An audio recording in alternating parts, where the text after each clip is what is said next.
Viewer, I mean this with the greatest of respect, but I honestly didn't think Justin Trudeau could invite more humiliation on himself than he has just done in the weeks following his allegations against India.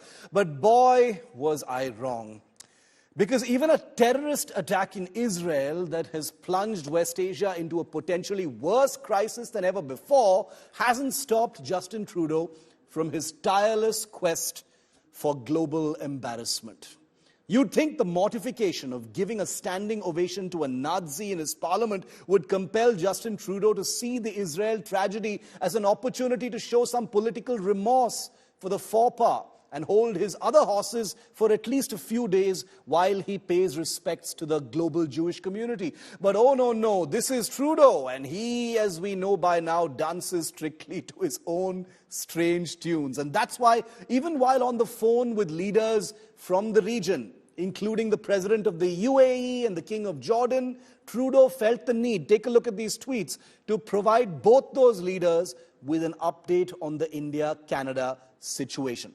Imagine this. Israel has just suffered its worst attack in history. The region is all set to be the epicenter of perhaps the worst humanitarian crisis in decades. And Trudeau thinks the leaders of two nations near Israel have time for Trudeau's whining tantrum about India.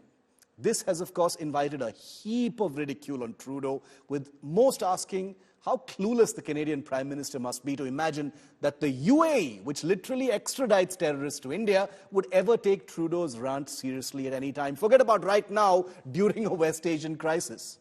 Inevitably, Trudeau's only real achievement in this regard is that he has triggered a storm of memes, all hilariously juxtaposing routine everyday situations with Trudeau's obsession with raising the India issue. One could argue that Trudeau has every right to raise his country's issues at any time. Sure, he does.